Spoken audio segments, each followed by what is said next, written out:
자, 보험친구닷컴. 요즘 건강보험공단에서 미등재된 신의료기술로 내가 치료를 받게 됐는데 내 실손보험에서 보장이 가능할까? 건강검진, 성형, 출산 관련 질환 등 이런 것들이 내 보험에서 가능할까? 보험이 궁금하신 분들이 많으실 겁니다. 그럴 때는 검색창에 보험친구닷컴을 검색하시거나 1844-0585로 전화를 주시면 됩니다. 이미 가입한 보험의 경우 뭐가 문제인지, 또 내가 가입한 보험은 어떤 장단점이 있는지, 보험에 관련된 그 어떤 질문이라도, 그 어떤 상담이라도 무료로 진행이 됩니다. 암보험, 종신보험, 실손보험, 또 화재보험, 배상책임보험, 운전자보험 등 모든 상품이 상담 가능합니다. 검색창에서 보험친구닷컴 혹은 화면에 보이는 QR코드로 접속하실 수도 있고요. 전화 1844-0585 어디든 연락 주시면 보험 관련된 친절한 상담 무료로 받아보실 수 있는 보험친구닷컴이었습니다. 이 부분을 보고 국민의힘의 장동혁 대표 검은 속내를 드러냈다. 연임 개헌을 추진한다면 그것이 바로 진정한 내란이 될 것이다. 그러면서 사실은 국민의힘뿐만 아니라 개혁신당의 이준석 대표, 그리고 또 무소속 한동훈 의원까지 전부 이제 목소리를 내고 있습니다. 예. 그거야 그 사람들 늘 그런 거니까. 표현이 어떨지 모르겠는데 그들에게 좋은 거리를 준 것도 그렇죠. 사실이라서 비밀을 준 거죠. 예. 이런 부분들도 우리가 좀 함께 좀 볼 필요가 있겠고, 아까 잠시 우리 장윤선 기자 언급하셨지만, 그러니까 조정식 의장뿐만 아니라 전임이었던 우원식 의장도 국회의장 자리에 오르시는 분들은 대부분 개헌에 대한 의지를 보이잖아요. 네. 그런데 조정식 의장의 이 발언 이후에 그러니까 민주당이 단독으로 개헌선 200석을 가지고 있지 못한 상황에서 네. 개헌 논의가 가능할까? 이 부분은 어떻게 보세요? 불가능하죠. 더 안 좋아졌죠. 이제 물 건너갔다. 왜냐면 전반적인 전체적 개헌이 제일 좋지만 그게 아니더라도 부분 개헌이라도 부분 개헌의 여지도 사실상 저는 조정식 의장이 위축됐을 것 같아요. 그래서 저는 실수라기보다는 문답 과정에 그런 거라고 보는데, 네. 어쨌든 결과론적인 얘기긴 한데 앞으로 개헌 얘기 아마 잘 못할 것 같습니다. 못할 겁니다. 그러니까 아마. 이런 거에 제가 청와대 당국자들하고 그다음에 이제 국회 다선 의원들 취재하면 우리가 가야 할 개혁을 위해서는 실제 개헌을 비단 5.18 헌법 전문에 넣는 것뿐만 아니라 그거 말고도 더 중요한 것은 부마 항쟁 포함해서 이런 것들을 전문에 넣는 것뿐만 아니라 지금 시대에 안 맞는 헌법이잖아요. 예. 이게 87년 헌법이기 때문에 우리가 40년 전 옷을 입고 하고 있는 거란 말이에요. 그러면 이거를 시대에 맞게 국민들의 기본권도 좀 손질을 해야 돼. AI 시대인데 AI 시대에 맞는 헌법이냐. 그럼 이걸 손질을 해야 되는데 이런 상황이 되면서 하려고 했던 기본 뭐라 해야 됩니까? 진정성 있는 개헌 이런 것들도 상당히 추진하기가 어렵게 돼버렸다. 이제 그런 측면에서는 이제 정치인들이 매우 난감해하고 있고, 우원식 의장 같은 경우에는 분명히 선을 그었어요. 안 된다. 그 어떤 개헌안이 마련된다 왜냐하면 국민의힘이 계속 그 얘기를 했거든요. 장동혁 대표가 이 세 가지, 이를테면은 우리가 계엄을 겪었기 때문에 계엄 요건을 국회가 좀 할 수 있도록 확실하게 하는 방법, 계엄 요건을 완화하는 거죠.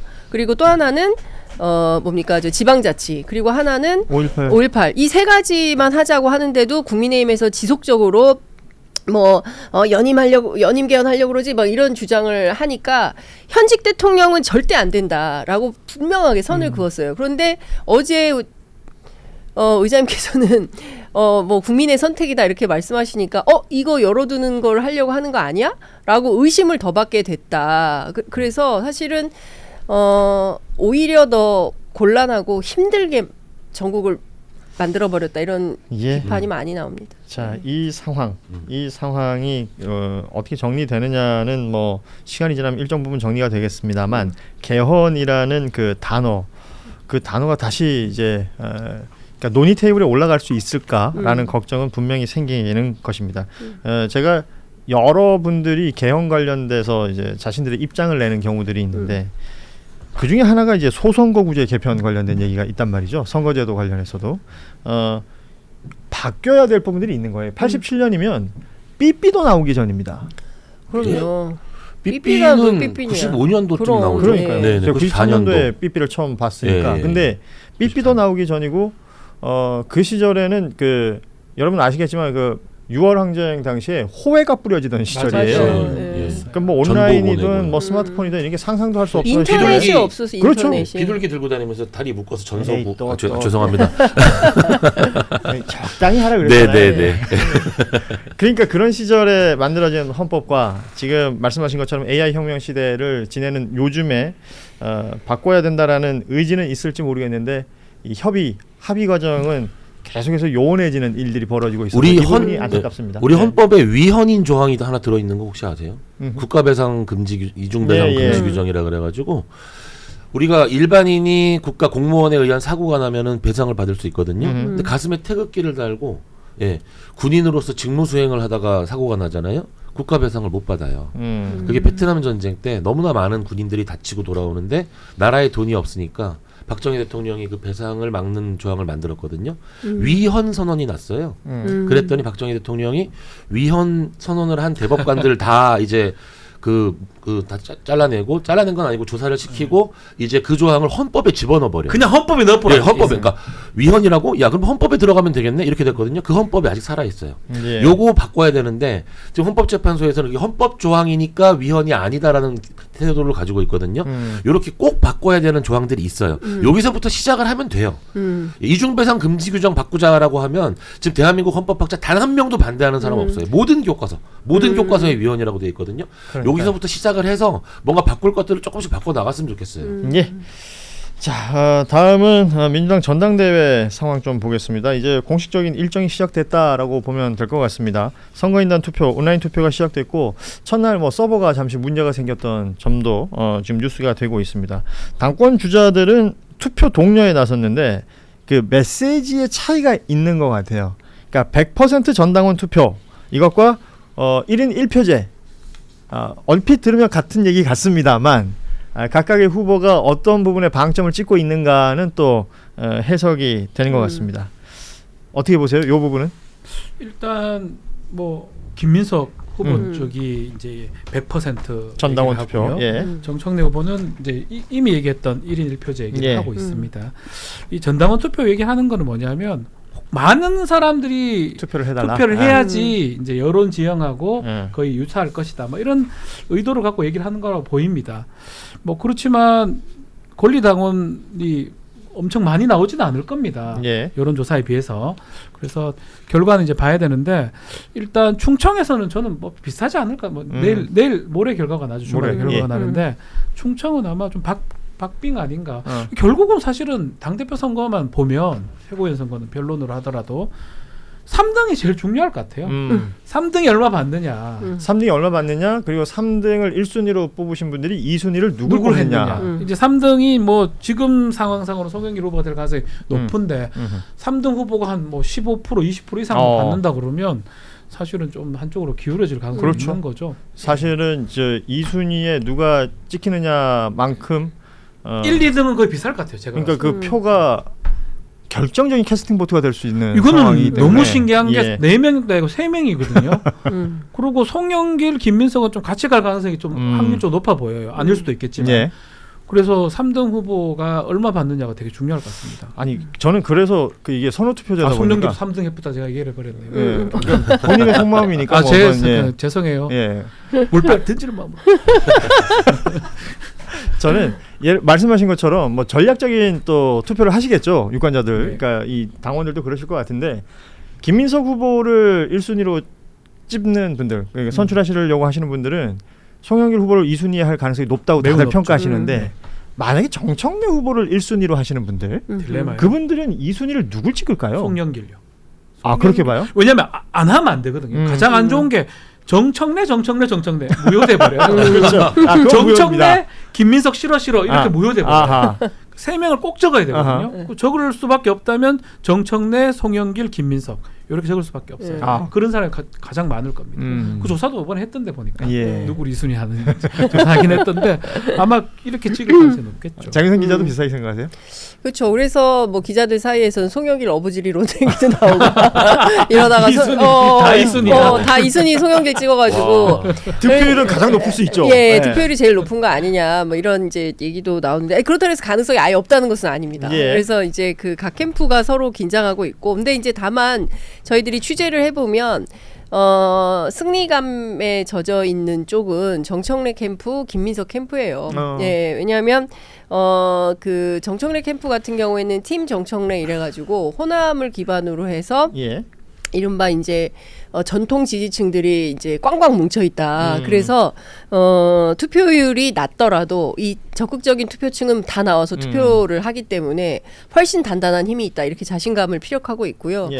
또 김민석 총리 후보 측에서는 이재명 대통령의 성공을 지지하는 민주당 당원들이 적극적으로 투표장에 나오면 그러면 우리가 승산이 있다. 이렇게 양측이 생각을 합니다. 그러니까 제가 말씀드리는 데서도 약간 어휘의 차이가 그렇죠. 있는데 전통 지지층은 소수가 나오더라도 되는 거예요. 그렇게 판단을 하고 있는 거고 김민석 후보 측에서는 많이 나와야 돼요.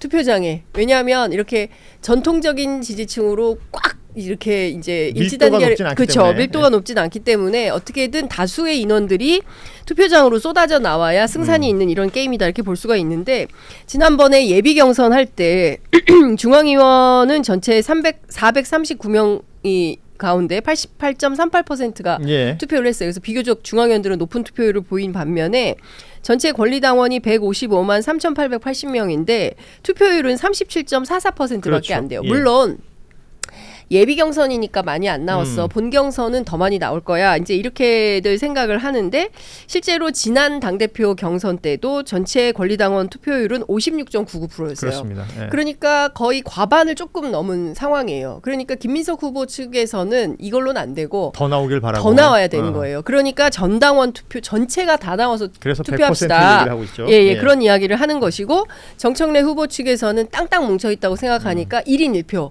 한 사람이 나와서 한 표씩만 찍으면 우리가 당선될 수 있다. 이제 이런 생각을 하는 건데 실제로 전당원 투표를 해야 저는 좀 뭐랄까 민주주의 축제 이런 게 가능할 텐데 최근에 워낙 그 치열한 공방을 주고받고 있어서 이게 왜 이렇게 싸우냐 싶어서 아마 투표에 적극적으로 참여하기보다는 소극적으로 참여하시는 분이 많을 것 같다. 이제 이런 예. 전망도 있고요.